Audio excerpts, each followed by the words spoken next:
प्रेम की नींव पर अगर परिवार खड़ा है तो हर पात्र में, हर सदस्य में त्याग और समर्पण की प्रतिस्पर्धा होगी। तब देवरानी जेठानी में झगड़ा दिखेगा कि किस बात का, कि इस बात का दिखेगा कि ये जो नई साड़ी है ना, तुम पहन लो जी जी, तुम पर अच्छी लगती है। इस बात का नहीं कि नई साड़ी आई है तो मैं पहनूं, मैं पहनूं। ननद भौजाई का झगड़ा दिखेगा तो किस बात का, कहेगी कि भाभी आप सुबह से काम कर रही है, थक गई होगी, थोड़ा सा काम मुझे भी करने दो। और भाभी कहेगी नहीं, तुम तो आराम करो, पढ़ाई करो, घर का काम तो मैं ही करूंगा।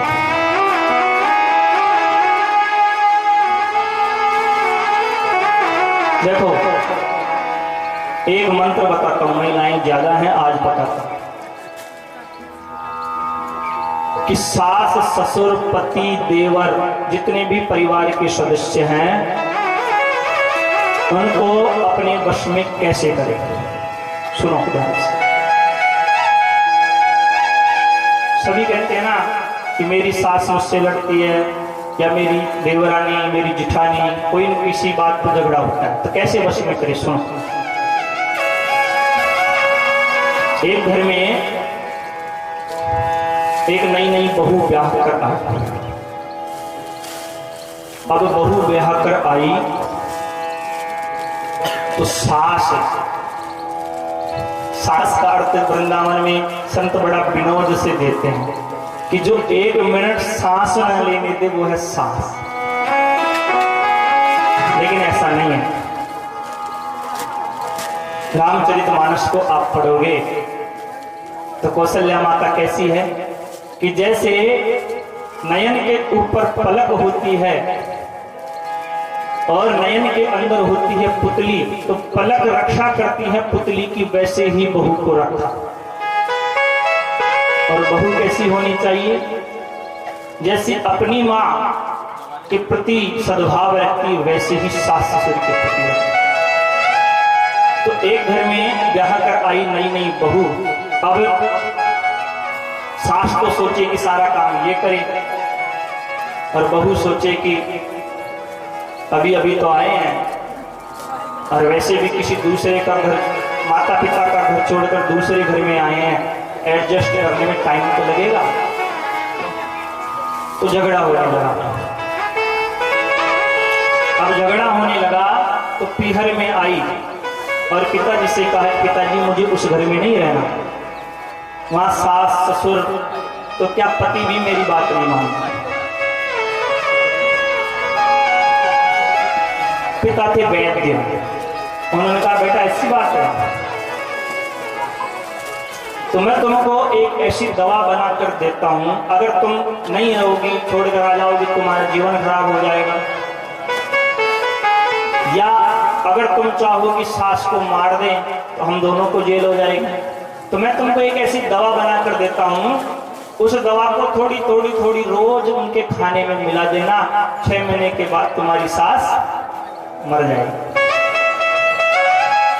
लेकिन एक शर्त है, 6 महीने तक तुम सास से लड़ना मत, चाहे वो कितना ही तुमको डांटे, कितना ही तुमको अपशब्द कहे, लेकिन उससे तुम लड़ना मत, क्योंकि अगर तुम लड़ोगी, पुलिस आएगी, इंक्वायरी होगी तो हम फंसेंगे। तो ठीक है दवा लेकर आ गई। आने के बाद सास ने उसको बहुत सुनाया रोज, लेकिन वो कुछ प्रति उत्तर नहीं देती और बहुत ध्यान से सेवा करती, क्योंकि 6 महीने के बाद तो जाने वाली है, तो बहुत सेवा करती उसकी। तो सास जो रोज रोज लड़ती, 1 महीना हो गया, 2 महीना हो गया, तो सास ने देखा कि बहू ऐसी कैसे हो गई, किसी बात का प्रत्युत्तर नहीं देती है, बड़े ध्यान से सेवा करती है, सभी बातों का बड़ा ध्यान रखती है। तो सास का भी धीरे धीरे मन बदलने लगा। अब मन बदलने लगा तो प्रेम बढ़ने लगा। 4 महीने निकल गए, अब बहू का भी हृदय परिवर्तन होने लगा कि मेरी सास अब मुझे नहीं डांटती, कुछ नहीं कहती, बेटा बेटा कहती है, तो ये सास तो रहनी चाहिए। 5वें महीने में ही पिताजी के पास पहुंच गई और कहा कि पिताजी अब मुझे मेरी सास को नहीं मारना। क्यों? क्योंकि अब मेरी सास और मुझ में प्रेम हो गया, तो मैंने जो उनको दवा दी उससे वो कैसे बचे, इसका उपाय बताओ।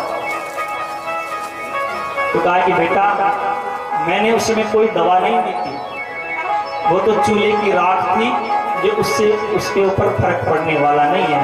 सास को बदला है तो केवल तुम्हारे व्यवहार।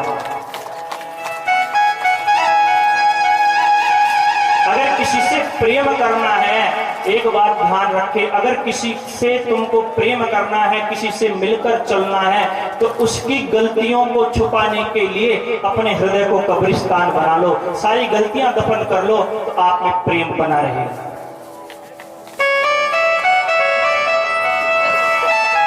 अहंता का ही तो झगड़ा है। कोई एकजुट जाओ, बात बन जाएगी।